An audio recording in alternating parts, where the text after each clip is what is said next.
The human being is given the rights to land and the rights to liberty by God himself. And that's part of the message of the Jubilee, that every person is given their portion of land directly from God. It's in the verses there by the Jubilee where God says the reason the land goes back to the original owners is because I'm the owner of the land, and God gives it to us directly. We don't serve a government. We don't serve human masters. And America, the founders really understood these ideas at a theological level, not just at a political level. Welcome to this episode of Shoulder to Shoulder, a podcast where a pastor and a rabbi get to the heart of issues that matter to people of faith.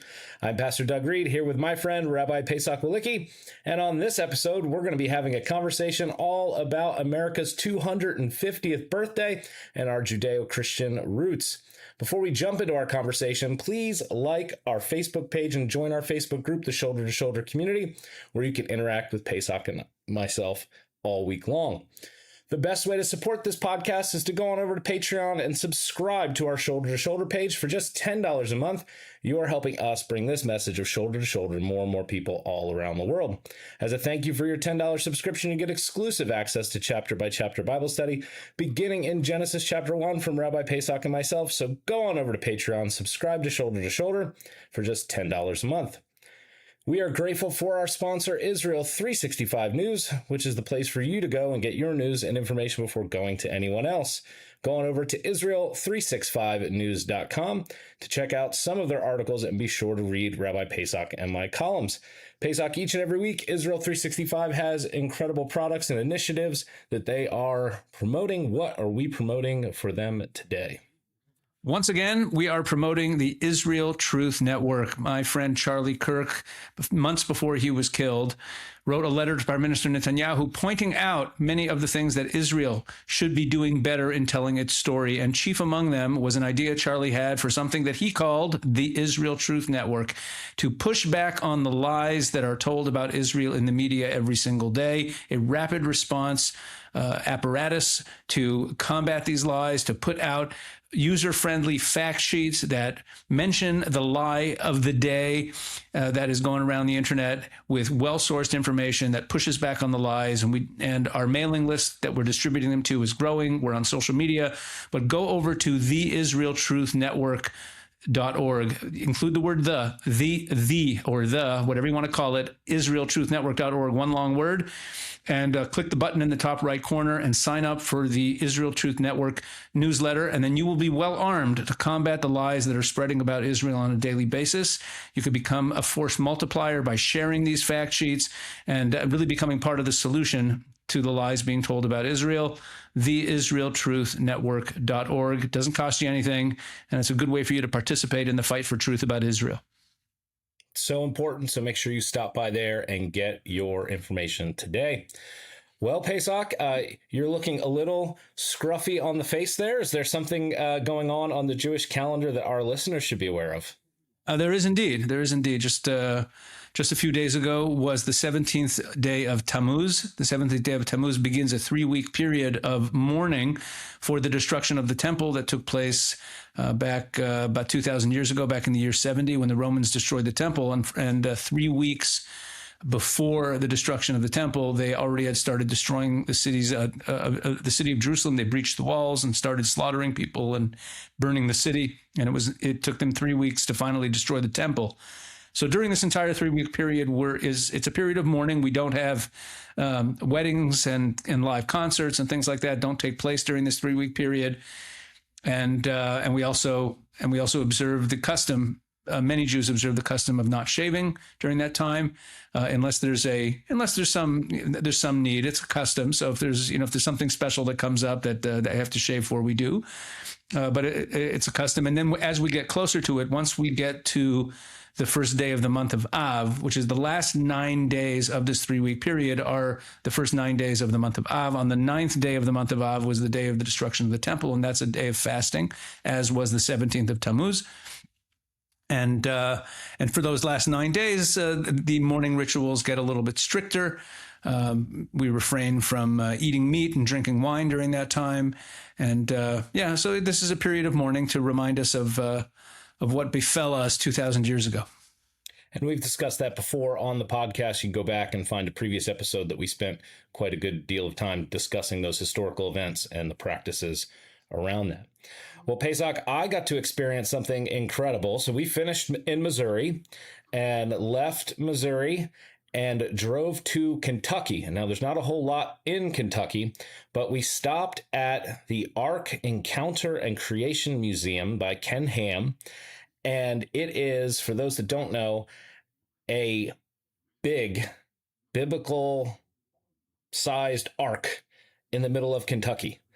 And we went with the kids and we spent a day there. It was really nice. My mother-in-law got us the tickets for Christmas. And then Dr. Nathan Benia, who worked at the Museum of the Bible and worked with Ken Ham, was able to get us some discount and backroom access to some different things. So it was very cool.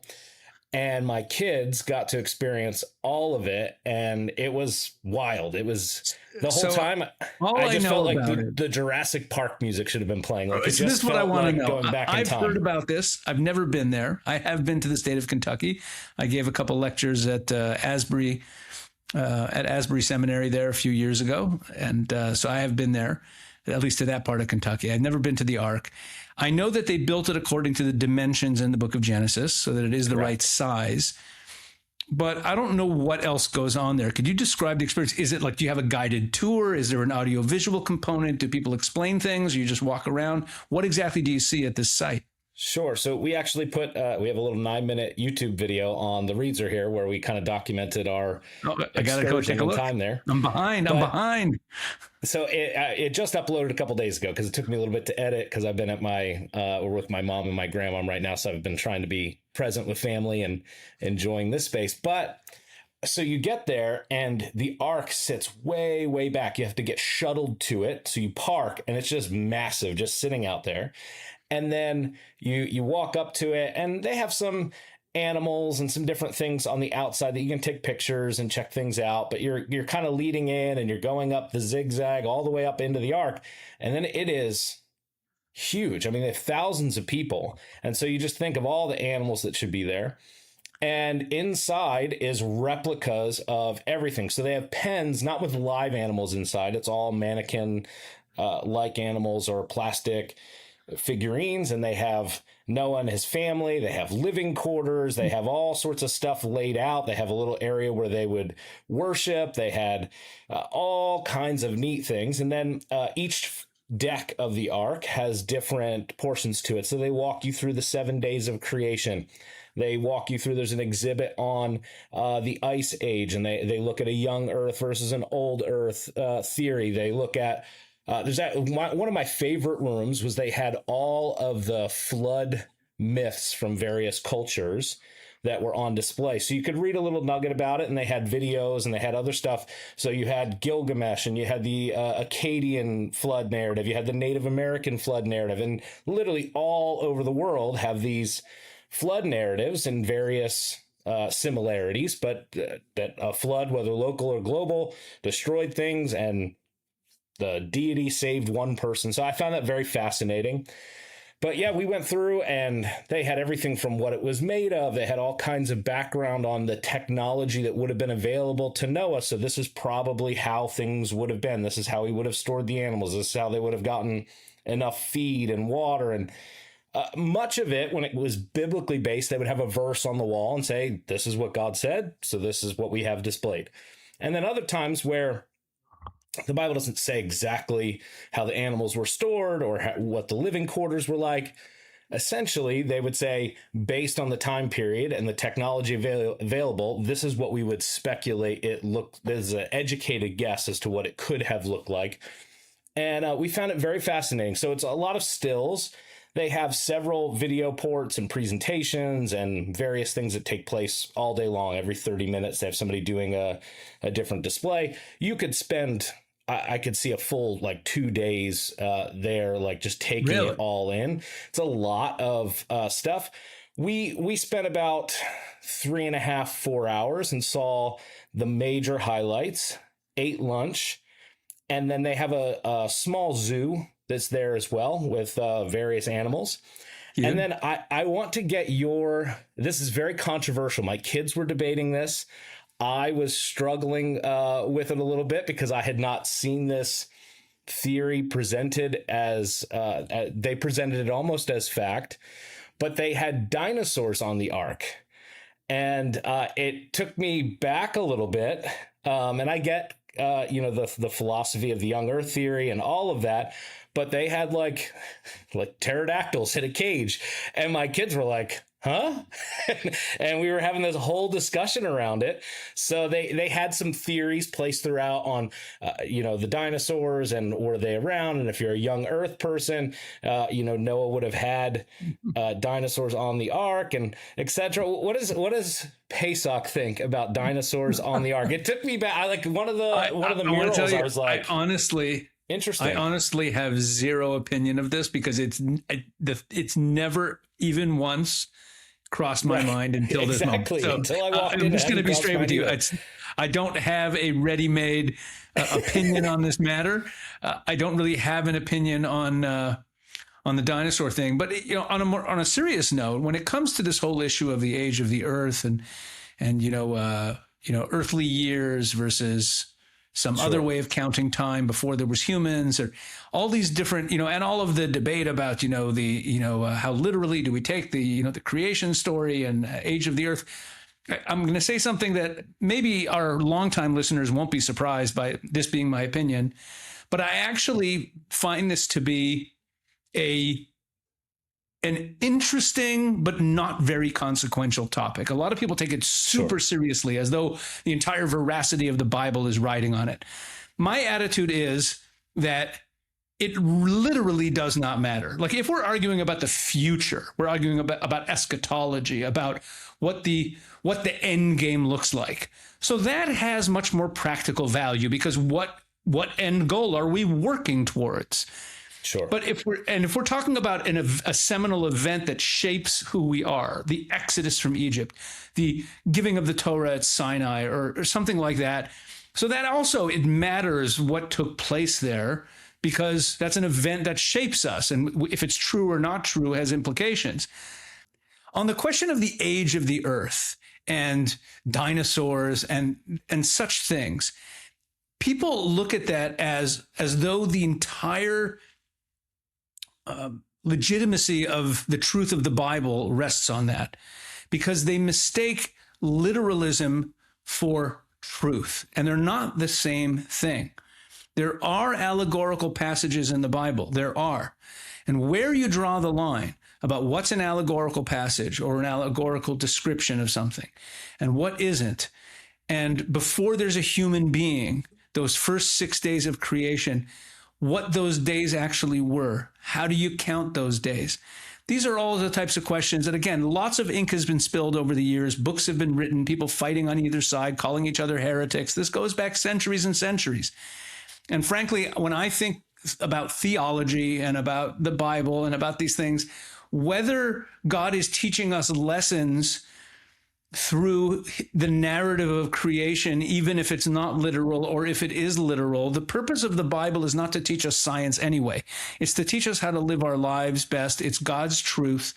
And however he's choosing to describe what he did in that creation, he's choosing to describe it that way, and how long it actually took according to human days and years doesn't really matter all that much to me. We might have some listeners who think that I'm a heretic for saying this, so be it. But I just can't be convinced to care either way. If, is it a literal 6 days? Fine. Is it actually not a literal 6 days because there's a verse in Psalms that says 1,000 years are a day for God, so it's a longer period of time? Fine. Either way, I'm not really committed. It goes back to an episode we did with Dr. Berman about biblical literalism. I mean, that's an early episode. That's like first year of the podcast. 4, 5, 6, and that's an early episode. That's a single-digit episode.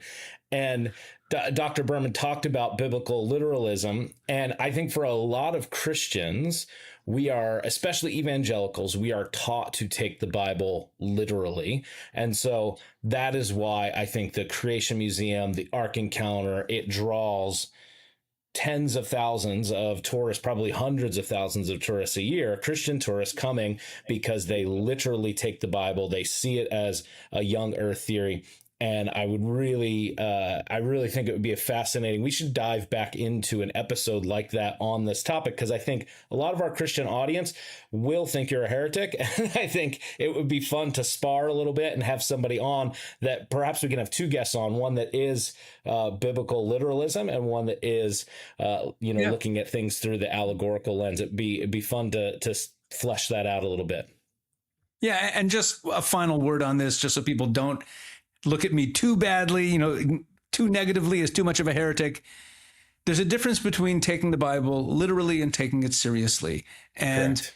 God if God chooses to say something in an allegorical manner, or when we have narratives in the Bible of the same event told differently, and there seem to be contradictions in there, and you have this in the New Testament as well.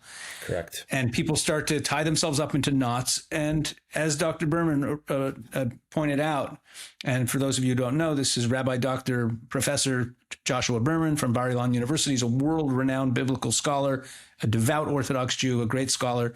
And he's written about this extensively, and we had him on one of the very first episodes of Shoulder to Shoulder. If you want to go onto the archive on Spotify or wherever you're listening to this, just go all the way back. We had him on episode 4 and episode 23. 23, I think, is about Egypt, because he had just gotten back from his Egypt trip. But episode 4, I believe, is biblical literalism with Dr. Berman. It was excellent. It's worth listening to. But it does not in any way diminish my high view of Scripture and my belief that every single word of the Bible is the inerrant word of God. It's just a question of how are stories told by God in the Bible. That's enough said on this topic. I don't want to scare too many people away right now, Doug. No, and it's an incredible experience. I think anybody, just to see the ark's sheer size biblically that God gave to Noah is incredible. It literally feels like it's biblical. It's huge, and was a very great experience. It gave some great conversations for my wife and I with the kids, and we had a wonderful time with it. And now we've arrived in New Jersey because we had to celebrate America 250th birthday, and we spoke at a church here in New Jersey. I got my Bass Pro Shop hat on. For those of you that are just listening, it's got the American flag going on in the back. I picked that up in Missouri at the largest Bass Pro Shop in the country, in the world for that matter. It was huge. Lots of guns, lots of America. And we celebrated America 250 here with family in New Jersey. So Pesach, it is exciting to see America turn 250 years old. There's lots that I am grateful for. I'm proud to be an American. I'm so grateful to have that passport. And just there's so many great things about this country, so many privileges and freedoms that you don't have anywhere else in the world. And I know you love America as well. I do. I do. And it's such a special place. And so we've loved celebrating and love the whole atmosphere, especially around the World Cup right now, which is interesting to say because you're watching all of these Europeans and foreigners love America. The videos are awesome because they are appreciating all the things that we take for granted. And it just makes me draw so much joy from being an American, watching these Swedes and Germans and Finns come over here and they're like, oh my gosh, barbecue. And like, you're just trying food and they're like blown away, or walking into Walmart being like, what is this? This is huge. How do you guys have all these options for shopping, and we literally don't understand how privileged we are. We take for granted the place that we live in. And so I am super proud to be an American. Amen. And you mentioned that I love America. I have a very interesting relationship with the United States of America. I think it's a little bit unique in that while I was born in the United States, we left the United States when I was 2 years old and moved to Canada. My father took a pulpit as a rabbi of a large synagogue in Montreal. And I lived in Montreal until I was 14 years old. And then I went to Toronto, stayed in Canada. I went to high school and college in Toronto. I spent a couple years in Israel in between there. My father took a sabbatical when I was in sixth grade. I was in Jerusalem. And then again, after high school, as most modern Orthodox Jewish kids do, after high school, I went to Israel to study in a yeshiva, in a Jewish seminary for a year. And then I came back to Canada for college. So I spent basically from age 2 till age 23, I grew up in Canada, but we never became Canadian citizens. We were what's called landed immigrants, which is like a sort of, you're not a citizen, just living there. But so I knew I was American. I identified as American. My only passport was American growing up. But to whatever extent you can be culturally Canadian, and it is a different culture. I know Americans think that Canada is just like a bunch of, they're similar to Americans. It's not. In terms of sports and music, there's different tastes up there. So there's a lot of Canadian in me. And I didn't have a strong American identity other than that most of my friends were Canadian and I was American. One person in my life who really inculcated a lot of American identity in me was my grandfather on my mother's side, who had served in the U.S. Army and also was he loved collecting things and giving gifts. And when I was a kid, and I kept this for a long time, I don't believe I have it anywhere. It could be it's in a box somewhere. It was 1976. It was the bicentennial, 50 years ago. I was 6 years old. And he gave me, I think he gave each of me and my brothers, he gave me this set of commemorative coins, 1976 coin set that was like in this nice, it was in this fancy, cardboard sealed thing with plastic on it where you could see the coins inside. And I kept it for a long time. And he gave us a lot of Americana stuff over the years. And we would sometimes travel to the United States. But I didn't have a strong relationship to America. But it was only, ironically, I lived in the United States. Only after that, as an adult, I moved to the States for a year. After college, I worked in New York City, and then I moved to Israel. And then I came back with my wife to work as a rabbi for a few years. But my real relationship with America, my love for America, my passion for America is far more recent, even though I've been an American citizen my whole life. It's when I got involved in Jewish-Christian relations, starting about, full-time, starting about 11 years ago it is. And I started traveling all across America because of that work and driving a lot in America and building relationships with people in different states and really experiencing America and Americans in a different way is when I really fell in love with America. And I do love America. I care deeply about America. I have very strong feelings. You know that. We've talked about this. America's wonderful.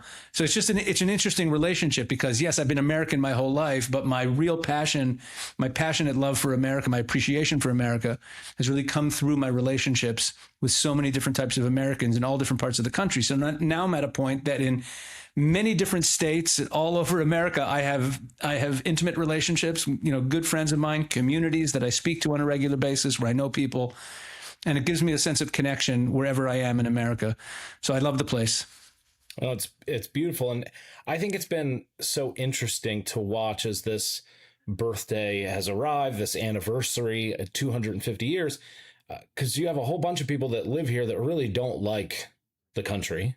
They do everything they can to degrade, downplay. And you and I would be the first people to say, America's not a perfect place, but it is the best place on earth. It is an incredible picture of what a nation can do, what people can do.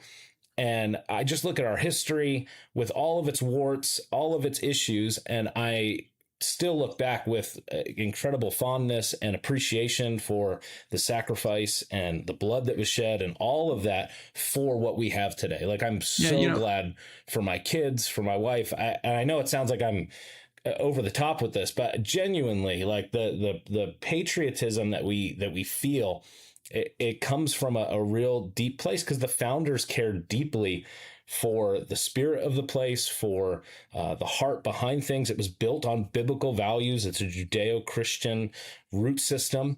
I mean, heck, Benjamin Franklin, he wanted to put the parting of the Red Sea on the national seal. I mean, the most quoted book by the founders in all of their letters and writings was the book of Deuteronomy. They wanted this to be established as a Christian nation. And I just think it's so important for us to recognize those Judeo-Christian roots. So that's exactly what I want to do, Doug. And I want to share a passage.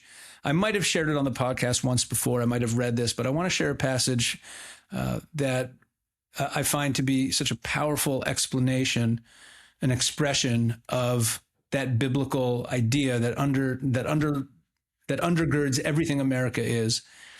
And I'm actually using it in a book that I'm working on. Now, I've never told anyone about this book yet because I didn't want to, I didn't know if I was going to get deep enough into it, but I'm 4 chapters into writing a book. It's probably going to be about 12 chapters long, about what the book's actually about is about how what we call the Red-Green Alliance, the alliance between Islamists and Marxists, is actually deeply ideological, and that their shared enemy is Jews and Christians, because the biblical ideas really run counter to the shared ideas of Marxism and Islam.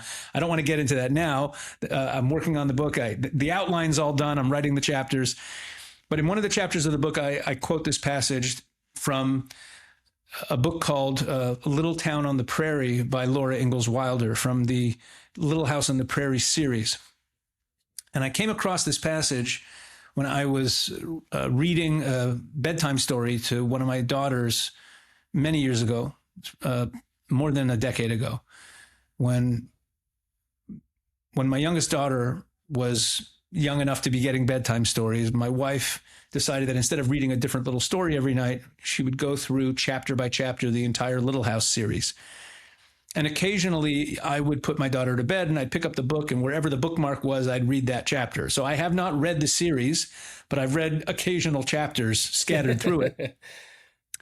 And there's a chapter in there about a July 4th celebration.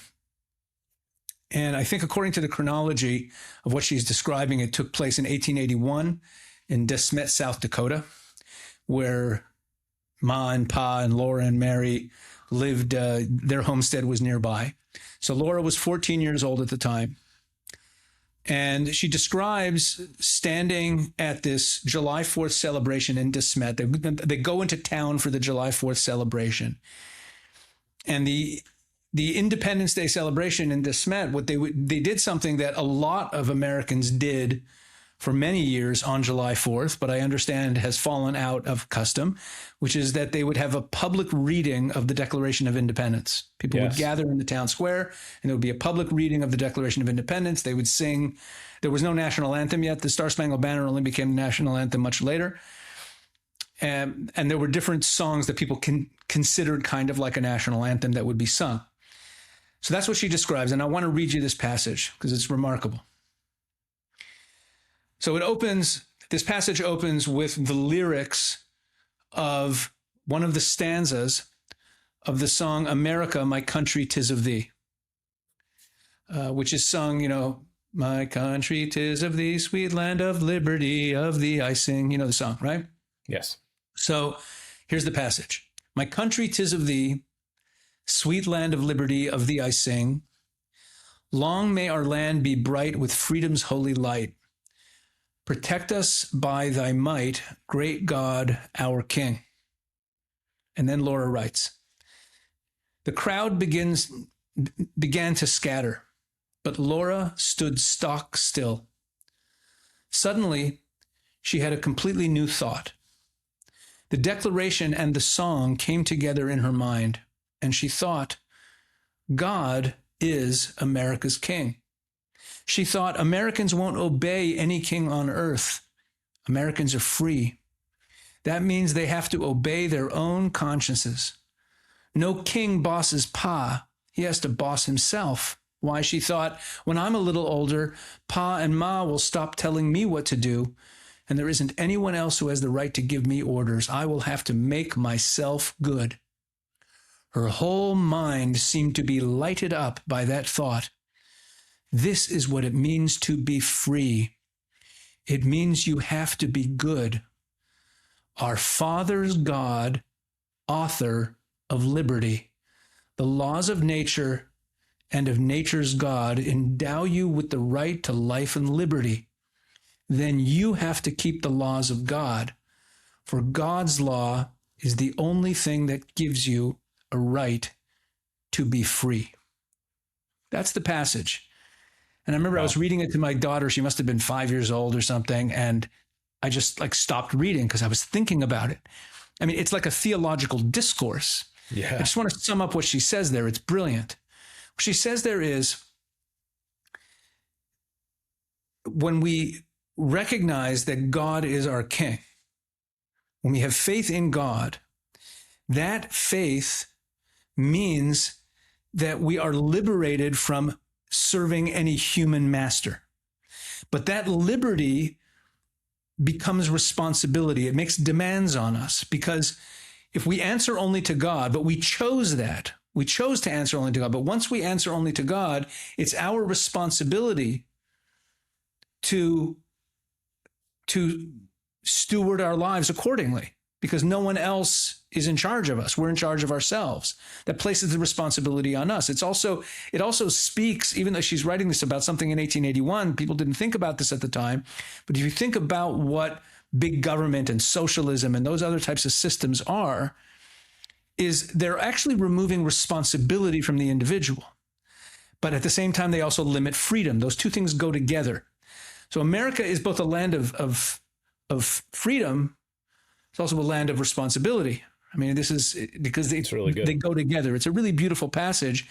And it makes me think about the Ten Commandments. That at the very beginning of the Ten Commandments, the opening line of the Ten Commandments is, I am the Lord your God, who brought you out of the land of Egypt, out of the house of bondage. And Doug, you've heard me say many times, the Bible doesn't include underline or bold or italics. The way things are stressed in the Bible is through needless repetition, what looks like needless repetition. When the Bible repeats a concept, that's the way it underlines it. And think about that verse again.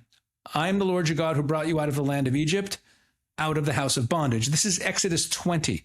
By that point, everyone reading the book knows that Egypt is the house of bondage. You could just say, I'm the Lord your God who brought you out of the land of Egypt, or I'm the Lord your God who brought you out of the house of bondage. Why is it? It's repeated in order to draw our attention to that God is introducing himself.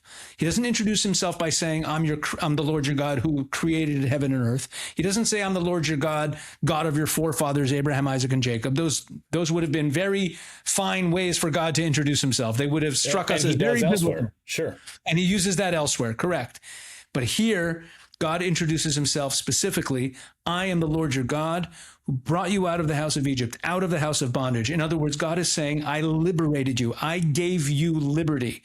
And that is followed by the covenant of law.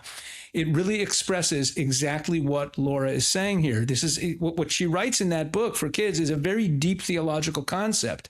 It's that true freedom. When God grants us liberty from human masters, that's what a covenant with God means. Think about that. This is Sinai. This is the covenantal moment.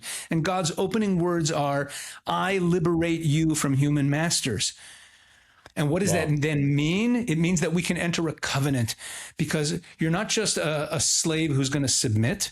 You are a covenantal partner with me. You make choices. The people of Israel have to agree to accept the Torah. We see that in Exodus 19, where Moses brings this idea of the covenant to the people, and the people agree to it. God tells Moses to get their agreement, meaning the entire concept of our covenant with God is that the liberty he provides us empowers us and gives us responsibility. And I think that encapsulates what Laura Ingalls Wilder was saying there, and it encapsulates what makes America such a great place. You know, outsiders or shallow thinkers will look at America and say, oh, there's no universal health care, or there's no safety nets that other countries have. What there is freedom and individual responsibility, and there's a respect for individual human agency. And Americans are entrepreneurial and risk takers and creative, and that's part of what's made America so great. But it all goes back to the idea that it empowers the human being to take agency over their own lives, which is, I believe, what the Bible wants from us also. I don't think there's ever been a more biblically based society than the United States of America, not just because it's true, they quoted Deuteronomy a lot and they were people who believed in the Bible, but the whole concept of a society that based this way. There is no authority in the Bible of people over other people that is mandated other than parents over children. Even the king it says explicitly in Deuteronomy, if you want to appoint a king, you can appoint a king. Meaning if the people of Israel never want a king, they don't have to have a king. It's only if they choose to have one. there's a caveat given to the appointment of a king there, where it says, if you choose to have a king, have a king. I mean, you have to have judges and police officers for law enforcement. But in terms of governmental authority, it's bottom up. The human being is given the rights to land and the rights to liberty by God himself. And that's part of the message of the Jubilee, that every person is given their portion of land directly from God. That's in the verses there by the Jubilee, where God says the reason the land goes back to the original owners is because I'm the owner of the land, and God gives it to us directly. We don't have this, we don't serve a government. We don't serve human masters. And America, the founders really understood these ideas at a theological level, not just at a political level. And you see what an amazing blessing America has been, and how that freedom has really led to so much flourishing and so much good in the world. Well, and I think an interesting study for some of our listeners, if you want to have an interesting study, is look at the Declaration of Independence and look at the Constitution and read the Torah side by side with that, particularly the book of Deuteronomy. And you're going to pick up language and concepts that our founders wove into both of those documents that they didn't come up with. God came up with them, and they took them and maybe they tweaked and put them in more American or modern vernacular. But the idea that we're given these rights to life, liberty, and the pursuit of happiness, we are endowed by our Creator. We're not given them by government. That comes straight out of the Bible. And so, the idea that people say, oh, well, we're not a Christian nation, we're not founded on Western values. People make all these silly arguments. Like, just read the history, read the text, and you'll find so much of the language and the parallels are right there. You can almost lift them right out of certain verses. And even the character of the men themselves. No, were they all Bible-believing Christians like we would look at today with the evangelicals? No, some of them were deists. Some of them had various backgrounds and various belief systems. Some were Quakers, but they all came to the same place because they used the same text, they used the same book, and they came to the spot and they agreed on Western values together, and how to govern a nation literally is lifted out of the book of Deuteronomy, out of the Bible. Yeah, and going back to the book of Deuteronomy, I mentioned the king before, and the fact that the king had to be the king was only appointed if the people want a king, which is a point that a lot of people miss when they're reading the Bible. They think, oh yeah, according to the Bible, we're supposed to appoint kings. How can you say that the Bible's into liberty when they had kings?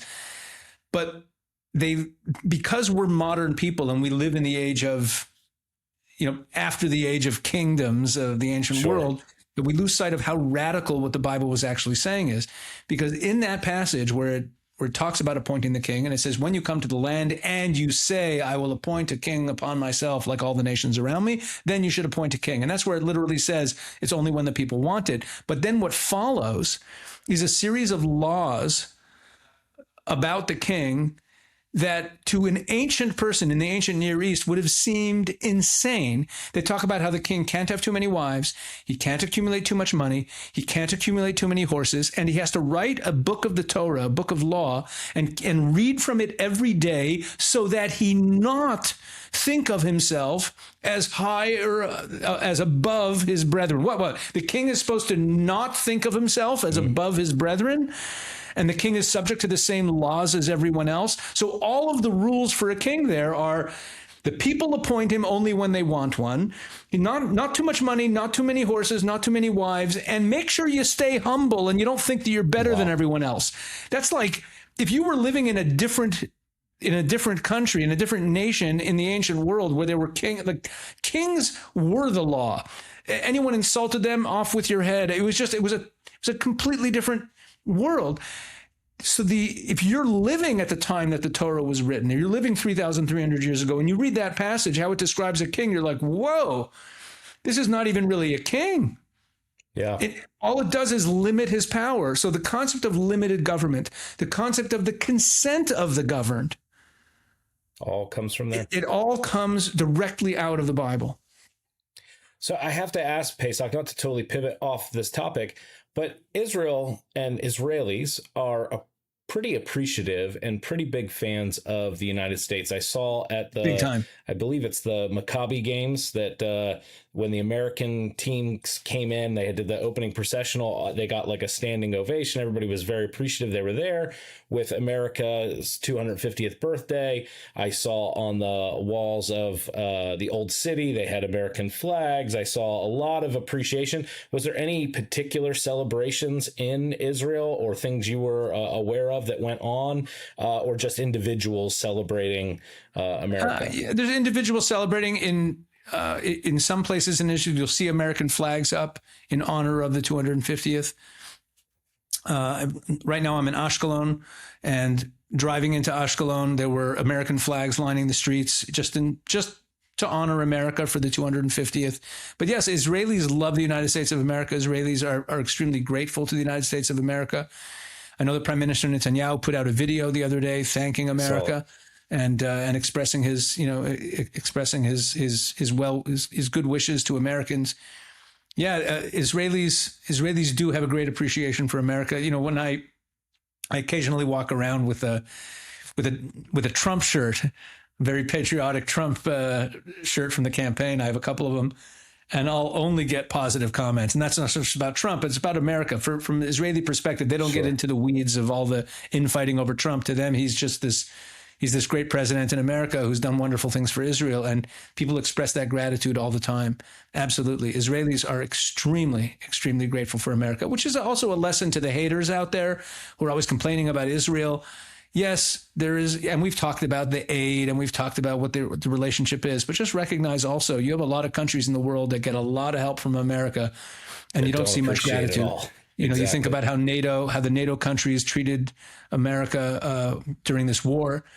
You think about the Saudis who have this American base, and then they wouldn't let the Americans use it when they wanted to open up the Straits of Hormuz, and they needed that base, and the Saudis said no, and that derailed plans for Project Freedom. And on we could go with countries that are receiving a lot of help from the United States, but end up, you know, going their own way on their needs. And Israel is a country that fights alongside America and is grateful to America and expresses that gratitude all the time. Absolutely. And I saw too recently Ambassador Huckabee and I think it was the municipality of Jerusalem, might have been, no, it was Gideon Sar, the Ministry of Foreign Affairs, Minister, that they signed an agreement that for the new embassy to be built in Jerusalem. And it's exciting because that'll establish it, because all they did, some people don't understand if you haven't been there, but we had a embassy in Tel Aviv and a consulate in Jerusalem. And when Trump moved the embassy to Jerusalem, they just kind of switched signs and a few offices. And now they're going to rebuild a new embassy in Jerusalem. They signed paperwork on it, which is very nice. And I read an article saying that will really establish it. It'll stop a future administration from just flipping the signs and saying, well, we're going to not recognize Jerusalem, move back. He's going to be established, and we're going to put a lot of money and time and effort into a new building. So, and Donald Trump likes to build things. So, yeah. And there's more and more embassies moving to Jerusalem. A number of South American countries are moving. Yeah, a lot of good things happening. Amen. So I want to get back to your kids. I know we talked about it at the beginning because I've been thinking about them traveling around. I just want to know, how are they holding up, and how did they enjoy July 4th? Yeah, so we hit a wall for sure. After 4 or 5 weeks on the road, the kids were like, "Can we just have a day to do nothing?" And so we did. Literally, right? It's raining here today in New Jersey, and we told the kids we're not doing anything today. You guys could just sit at grandma's, and they're playing games. They helped my grandma early this morning out in the garden, picking some vegetables and stuff. But they're feeling it. This is a long stint. This is 7 weeks, and then we're going to go back to New York and kind of base in New York, and we'll bounce wherever we need to go from there. So that'll kind of be the hub. We won't be out for as long. But yeah, it's been really good. It's been great for us. We spent a lot of time in the car together. We've had a lot of conversations as a family that we wouldn't have had otherwise. And we got to do some praying. We got to do some things that, yeah, we're homeschooled, and yes, we see each other a lot, but this has been a whole new experience, and where everybody knows now. So everywhere the kids go, people are like, oh, are you excited to go to Israel? What are you looking forward to? Have you learned any Hebrew phrases? And our kids all like to tell people the different phrases. My son Abraham likes the word sababa. So he always, so when people ask him the Hebrew phrase, he'll go sababa. And, so it's neat, and it's fun to watch them, figure some things out, but we're also watching them, deal with their own anxiety on certain things and figuring some things out. And they're, having some funerals over some things, saying goodbye to some things. My boys didn't get to play baseball, which was a really big deal this spring because we started out traveling, the middle of May, and we're just going back home now in July. Baseball ended a week and a half ago in New York. And so they were a little bummed about that, but we got them signed up for soccer in the fall, and we're trying to give them a little bit of space. But so there's some sacrifices, some give and take, and we're watching them journey through it. But by and large, they're still chugging along and excited, and it's going to be a new season this next several months for us, traveling, going to churches. So far, it's all been known entities, but we're getting ready in August and September. We're going to some churches we've never been to before, so I'm interested to see the reception and how that goes. Most of the places we've been thus far have all been people that have followed our journey along. They've followed us on social media. They're all like cheering us on, so excited, praying for us, and wanting to get behind everything. I'm interested to see how some new spaces will go, and some new churches, and some new pastors and stuff like that, getting a hold of some new material maybe, and hearing a new perspective on Israel, and a new perspective on some of the stuff that perhaps they've never heard before. But that's why we're doing this. We want to be a champion for what God's doing on the earth today. Amen. Wow, that's beautiful, Doug. Well, I'm looking forward to hearing more about it as the journey continues. Thank you for listening to today's episode. If you enjoyed this episode, please like, rate, share this podcast, subscribe on Patreon, come on over to Facebook, like our page, join our group, and make sure you stop by YouTube. Pesach Wolicki on YouTube has the Shoulder to Shoulder podcast episodes, and the reads are here. You can follow our journey all across YouTube. Super important, we mentioned a ton of episodes. You can go back on Apple, Spotify, any of those spots, and catch the episodes on Tisha B'Av. It's episode 95, 144. The episode with Joshua Berman is episode 4 and 23. And so go back there and check those out. We love connecting with our Shoulder to Shoulder family. So stop on by all of those places, subscribe, do the things that you do, and we'll see you on our next episode.